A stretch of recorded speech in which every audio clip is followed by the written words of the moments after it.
My name is Brent Maitland. I'm the head of product planning and marketing for Motorcoach Industries.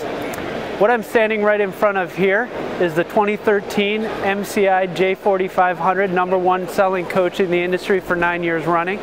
We're very proud to bring this coach to the UMA show this year. So when we talk about some of the things that have changed, we spent a lot of time with operators. What do you want from a styling standpoint?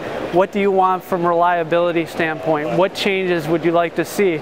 So we really came to the conclusion that we wanted to see an evolution in the styling. We didn't want to date people's fleets.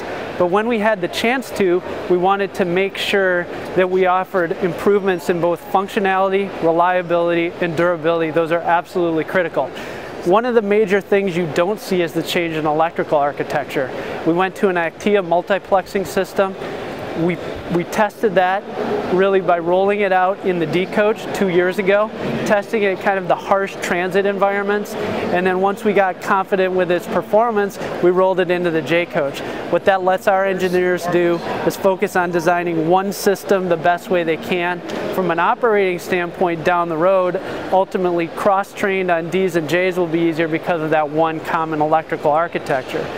Some things that improve reliability on that, it's military spec. So vibration, water, heat, cold, a much more rigorous spec that got us comfortable that it met the MCI reliability standard.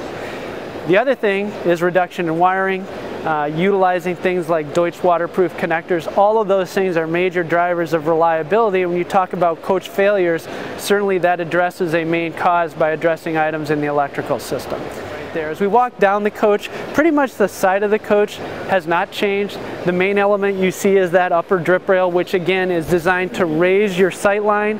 If you put this coach side by side with a 2012 MCI J, for example, you'll think it's about a foot taller. And all of that is sort of because we've designed it to trick the eye into pulling the eye higher to points on the coach. The overall height of the coach is unchanged. That's driven by the center line of the coach. As you go around to the back of the vehicle, you see those drip rails then transition into some shoulder blades. That's really reminiscent of the E-Coach. E-Coach had vertical taillights, and we really took into account styling on both our E and our J models as we created the new J. Probably the biggest thing that you'll notice is actually the lack of engine vents.